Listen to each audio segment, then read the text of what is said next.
કોને કહેવાય વિશ્વાસઘાતી, કોને કહેવાય ગદ્દાર કે જે 1 કરોડ ખેડૂત સાથે પણ વિશ્વાસઘાત કરે છે, પોતાના સમાજ સાથે પણ વિશ્વાસઘાત કરે છે, સમિતિ સાથે વિશ્વાસઘાત કરે છે. પણ એક માણસ ખોટો હતો, નિલેશ એરવાડિયા. એને મને કીધું કે સરકારમાં વાત થાય તો 25 કરોડ રૂપિયાની માંગ કરવાની છે આપણે. નિલેશભાઈ એરવાડિયા મને 1 કરોડ રૂપિયા આપવાનું કીધું. એટલે હું ગાડીમાં કહીને બોલ્યો, કારણ કે મારી પાસે મોબાઈલ હતો, હું કઈ પ્રૂફ લઉં, ડર લાગ્યો મને, મોબાઈલ કઢાય નહીં. તો તમામ ગુજરાતના 1 કરોડથી વધુ ખેડૂતોને હું આજ કહેવા જઈ રહ્યો છું કે તમારા કોઈ પણ સમાજમાં કોઈ આવો વિભીક્ષણ હોય તેને ગોતી લેજો. આપ સૌની સામે એવો એક ખુલાસો કરવા જઈ રહ્યો છું જેનાથી કદાચ ગુજરાતમાં હલચલ થઈ શકે ખેડૂતોમાં. કારણ કે હું નીકળ્યો તો એક સત્યની લડાઈ માટે, અને હજી સત્યની લડાઈ માટે જ છું. માત્ર ને માત્ર ખેડૂત માટે આવ્યો હતો. મારો કોઈ આમાં સ્વાર્થ નહોતો. મેં બધી વાત પહેલાંથી પત્રકારોને ન્યૂઝવાળાને જણાવી દીધી. મારી જે હકીકત હતી, જેતપુરમાં આંદોલન ચાલી રહ્યું છે, 17મો 18મો દિવસ છે અત્યારે. પણ ઘણા બધાએ મને પણ સાંભળવા મળ્યું કે પક્ષમાંથી આવે છે, બીજેપીના માણસ ને આવું બધું. એ બરાબર છે, આવું કરો એટલે આવું સાંભળવા પડે જ તે.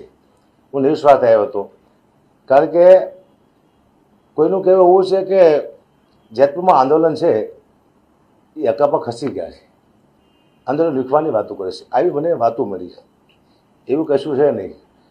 આંદોલન ન વિખાય એટલા માટે હું આગળ વધી ગયો છું. કારણ કે આપણને ખબર નથી 1 કરોડ ખેડૂતો છે એની સાથે કોઈ રમત કરવી હોય એ મને ગમ્યું નહીં. મારે ઘણા ટાઈમથી કહેવું હતું, પણ મને અહીંયા જવા દેવામાં આવતો નહોતો. વારંવાર હું ફોન કરતો, ના પાડતા કે તમારે અહીંયા નથી આવવાનું. નિલેશભાઈ એરવાડિયા પણ એ વારંવાર જ ના પાડતા હતા. કારણ કે નિલેશભાઈ એરવાડિયા હું અહીંયા જાઉં તો નુકસાન થાય એવું હતું, એટલે એ લોકો પણ ના પાડતા હતા. સમિતિ સારી છે, જેતપુરના ખેડૂતો સારા છે, જનતા સારી છે, ઉપવાસમાં બેઠા યુવાનો એ બધા સારા છે. પણ હું જ્યારે જાઉં ત્યારે નિલેશભાઈ, લોકોને કદાચ નિલેશભાઈ વિશે કદાચ નહીં ગમતું, એમને મને કંઈ કહેવું હતું. પણ નિલેશભાઈ એરવાડિયા આગળ જાય તો મને કહે ને, કહી શકતા નતા. અને કદાચ ડર હતો કે હકાબાને કહીશું ને, હકાબાના મિત્ર લાગે છે કદાચ, તો હકાબા એને કહી દેશે તો એટલે કદાચ પિતા એવું લાગ્યું, કદાચ પણ ન કહી શકે. મને એમના ચહેરા જોઈને લાગ્યું, ઉપવાસમાંથી બેઠા હતા કે આ કેવા ચહેરા છે, ઉપવાસ કરે છે, પણ આની સાથે શું થયું છે કોઈ ખબર છે નહીં. 21 જૂન ડાયરો, 22 કે 23 જૂને હું ફરીવાર ગયો અહીં આગળ. મેં કીધું કે સરકારે કીધું છે કે એકવાર મળવા આવો. તો મારું કહેવું એવું છે કે સરકાર કહે એકવાર મળવા જવું જોઈએ, આંદોલન ચાલુ રાખો. અને સરકાર ન માને તો પાછા આંદોલન ચાલુ જ છે, હું ઉપવાસમાં બેસી જઈશ. એ પછી એ પૂરું થયું પછી નિલેશભાઈ એરવાડિયા મારી ગાડીમાં બેસે છે. 2 કિલોમીટર પેટ્રોલ પંપ થાય એની પાછળ ગાડી પણ આવી હતી લેવા માટે, અને બોલ્યા તો હતી લોકો. વિકાસભાઈ પણ એમની સાથે હતા, જે ગાડી આવી પાછળ લેવા માટે, એમાં વિકાસભાઈ હતા. અને બોલ્યા પણ કે અહીંયા ન આવે એટલું 2 કિલોમીટર, કંઈ ઉપવાસ કરતો એમાં 2 કિલોમીટર આગળ ન જઈ શકે, તમને ખબર છે. હવે તો જ્યારે ડાયરો હતો ત્યારે મને પેટ્રોલ પંપે આવ્યા હતા, ત્યાં ઓલા કાજલબેન છે એને મારું ઇન્ટરવ્યૂ તારી મારી સામે જ બેઠા હતા એરવાડિયા વિપુલ. તો ગાડીમાં બેસાડ્યો મને, બેઠા પછી અલગ ગાડી રાખી, એમ તમારી ગાડી બધું આ છે તો આગળ લઈ લો. મારી સાથે બેઠા. કોને કહેવાય વિશ્વાસઘાતી, કોને કહેવાય ગદ્દાર કે જે 1 કરોડ ખેડૂત સાથે પણ વિશ્વાસઘાત કરે છે, પોતાના સમાજ સાથે પણ વિશ્વાસઘાત કરે છે, સમિતિ સાથે વિશ્વાસઘાત કરે છે, ઉપવાસ માટે બેઠા છે એની સાથે પણ વિશ્વાસઘાત કરે છે નિલેશભાઈ એરવાડિયા. કારણ કે હું હવે જે મૂળ મુદ્દામાંથી આવશું, જે કહેવા જઈ રહ્યો છું, મારો કોઈ આમાં બધી નથી. મને એમ મારે નથી કહેવું એનું કારણ એ હતું, એટલા માટે નહોતો કહેતો કે મારા કહેવાથી આંદોલન તૂટી જાય છે. હું જો આ સચ્ચાઈ કહીશ તો લોકોને એવું લાગતું હતું કે હકાબા હટી ગયા છે, તો પક્ષના માણસ છે, એટલા માટે હું નહોતો કહેતો આંદોલન તૂટશે. એકવાર સરકારનો નિર્ણય આવી જાય, નિર્ણય પછી હું કહું એટલે મને સંતોષ થાય કે મારો આત્મા મને સુવા નથી દેતો અઠવાડિયાથી. ત્યારે હું આ શું જોઈ રહ્યો છું. એ જે દિવસે હું ગયો એ પતિ પૈતું ઉપવાસની વાત કરી અને નીકળ્યા અમે. નિલેશભાઈ મારી ગાડીમાં બેઠા, બધાએ જોયું. એ વારંવાર 2 વખત મારી ગાડી બેઠા, બધા જોતા થયું. ગાડીમાં બેઠા એટલે આગળ જઈને મેં કીધું કે નિલેશભાઈ હવે સરકારે બોલાવે છે તો આપણે જવું જોઈએ એક વખત, પછી આપણે ના પડે તો આંદોલન ચાલુ જ છે. એ ભાઈએ કીધું મને, નિલેશભાઈ એરવાડિયાએ, એમાં આપણને શું મળે? તા હું સ્ટોપ થઈ ગયો કે મેં તો આવું વિચાર્યું પણ નહોતું. હું તો 1 કરોડ ખેડૂતની મદદ માટે આવ્યો હતો. મારો કોઈ સ્વાર્થ નથી. ને હું આજે કહું છું ને પ્રૂફ આપવા જઈ રહ્યો છું આપ સૌને. આપણને શું મળે? એટલે અચાનક હું બેઠલો બધું શું જોતું છે આપણે, મને ખબર ન પડી ગઈ. મેં તમે કહો એટલે ખ્યાલ આવે કે તમે જો કોઈ સરકારમાં તમને રોક્યો ઉભા તો વાત કરો, કારણ કે અહીંયા બધા ખૂટી ગયેલા છે. હકીકતમાં સમિતિ સારી છે, કોઈ ખૂટા નથી.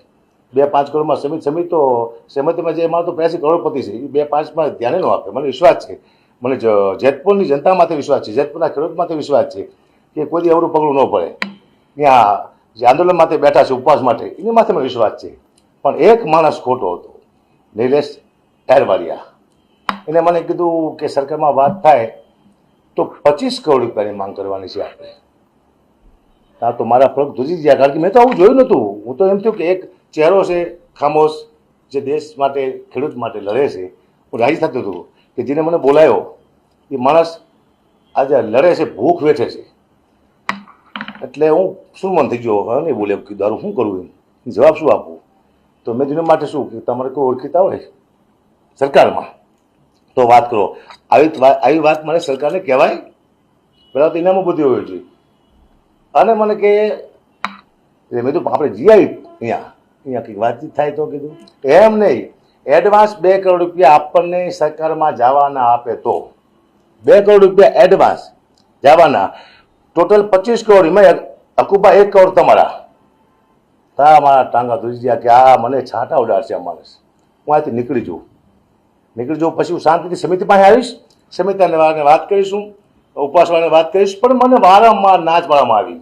પછી મને એમ થતું કે કોઈ મને કહેવા આવે, હું કોઈને લઈને જાઉં તો મને બીક લાગતી કે આ નિલેશભાઈ એરવાડિયા છે, એના જ બધા માણસો છે. કારણ કે એમ કહેતું તો હું ભીષ્મ પિતા છું એનો, સમાજ હું કહું એમ કરે છે. એટલે મને ડર હતો કે આ બધું આને કર્યું. મને જ ખબર નહોતી કે આવી સમિતિ આવે, આટલા માણસો છે. મને તો સૌથી મોટા નિલેશભાઈ એરવાડિયા જ લાગતા હતા. એનું બોલવાનું હા તે, અને કોઈની પાછળ મને વાત ન કરવા દે, કોઈની પાસે જવા ન દે. એ તો આ જ મેન છે. નિલેશભાઈ એરવાડિયા મને 1 કરોડ રૂપિયા આપવાનું કીધું. એટલે હું ગાડીમાં કહીને બોલ્યો, કારણ કે મારી પાસે મોબાઈલ હતો. હું કઈ પ્રૂફ લઉં, ડર લાગ્યો મને. મોબાઈલ કઢાય નહીં, પણ ચકરી ખાઈ ગયો. 1 કરોડ રૂપિયા મને આપવાના કીધા. એટલે મેં એ કંઈક બીજો ને કીધું સારું આપણે કોઈને વાત કરી, મેં એવું કીધું. આટલું કહી હું નીકળી ગયો ઘરે. મને હું ગુનાવી રાખી રાખ કીધું આનું શું કરવું, આનો કોઈ પ્રૂફ. હવે આ માણસ થોડો કયો બોલે ફરી વાર કે આટલા પૈસા આપણે જોતા છીએ, આવું બને જ નહીં. કારણ કે હોશિયાર માણસ આવો, અને ઘણા આંદોલનો કર્યા હશે, બહુ બુદ્ધિશાળી માણસ છે, એવું ફરી વાર બોલે નહીં. અને મને ખબર હતી છેલ્લે આ બહુ મોટા છાંટા ઉડશે, કારણ કે આ તો સમિતિને છાંટા ઉડાડશે, આ તો આખા જેતપુરના ખેડૂતને છાંટા ઉડાડશે. 1 કરોડ ખેડૂતને લાંચન લાગશે, ત્યારે વિશ્વાસઘાત થાય છે. આવું કામ કરવા જેવું છે આ માણસ. મેં તો શું કરું, તો હું તો માતાજીમાં હું તો ભાઈ ગઢવી છું, ચારણ છું, માને માનવાળો માણસ છું. મા પાસે બેન પ્રાર્થના કરી, માં એવું કંઈક ને પાસે કહેવાય ને, જે હું ખેડૂત સુધી પહોંચાડું તો મારી આબરૂ રહી જાય અને એ માણા ખુલ્લું આવી જાય. પછી મેં તો રેકોર્ડિંગ તો વોટ્સઅપ કોલ કરે છે, તો રેકોર્ડિંગ કરવું કેવી? મારો દીકરો છે, 12મું ભણે છે, એને મને કીધું પપ્પા શું છે? મેં કીધું આ એક ભાઈનું રેકોર્ડિંગ કરું છું, વોટ્સઅપ કોલમાં થાય બેટા? કે ના, પણ સ્પીકર ફોન તમે કરજો એટલે હું નજીકથી લઈ લઈશ. અવાજ આવશે? બિલકુલ ચોખ્ખો અવાજ આવશે પપ્પાએ. મેં તો બોલે તો સારું છે. અચાનક મેં ફોન કર્યો, કારણ કે મારે તો ક્યાં કહેવું કોઈને કે 25 કરોડ રૂપિયા માગે છે, મારે કોઈને જવાય જ નહીં. પણ એક પ્રૂફ માટેથી અને મેં એને ફોન કર્યો. એ આપણે હું તમને પુરાવો આપું છું, આપ સૌને રેકોર્ડિંગ આપું છું. મેં કીધું નિલેશભાઈ સામે વાત થઈ ગઈ છે. મેં કીધું નિલેશભાઈ એવું કહે છે કે પહેલાં સરકાર પાસે આવવાના 2 કરોડ રૂપિયા સમાધાન થાય એ નહીં, બાકી બધો વ્યવહાર પછી પતાવવાનો. બરોબર છે નિલેશભાઈ? હા બરોબર છે. ખાલી આવવાના ને કે આ સરકાર પાસે ખાલી આવવાના 2, એક તમારા, એક મારા. અત્યારે જો નિલેશભાઈ મારે જસ જોઈશે, જસ ખેડૂતોનો. મારે પૈસા નથી જોતા, પૈસા તમે લઈ લેજો, આપી દો, મારે જસ લેવો છે. તો કે પછી આવી રીતે વાત ન કરાય તમારે. એટલે મેં તો રેકોર્ડિંગ થતું છે ભાઈ, એટલા માટે એ કે તો તમને જે કામ હોય પૂરી કરો, બાકી આવવાના સરકાર પાસે 2 કરોડ રૂપિયા લેવાના છે. આવું રેકોર્ડિંગ મારા ફોનમાં છે. તો તમામ ગુજરાતના 1 કરોડથી વધુ ખેડૂતોને હું આજ કહેવા જઈ રહ્યો છું કે તમારા કોઈ પણ સમાજમાં કોઈ આવો વિભીક્ષણ હોય તેને ગોતી લેજો. કારણ કે ખેડૂતના પૈસા જે ખાઈ જાય આટલી મહેનતના એના છોકરા ગમે ત્યારે ફાટે પડે એનું નક્કી નથી, અને આ પૈસો કોઈથી નહીં પચે. મેં તો મારી પ્રોપર્ટી બતાવી દીધી, મારી પાસે એટલું જ છે, એથી વધુ મારી પાસે કંઈ છે જ નહીં. મારા ઘરમાં હજુ કોઈ પાપનો પૈસો થયો, મારા છોકરા મારું પરિવાર બહુ શાંતિ જીવે છે. મારે ખાવો નહોતો, પણ આ એટલા માટે કહેવા માટે આવ્યો છું ખેડૂતોને કે મને પીડા થતી હતી. જો આ હું આના પહેલાં કહી દેત તો આંદોલન તૂટી જાત.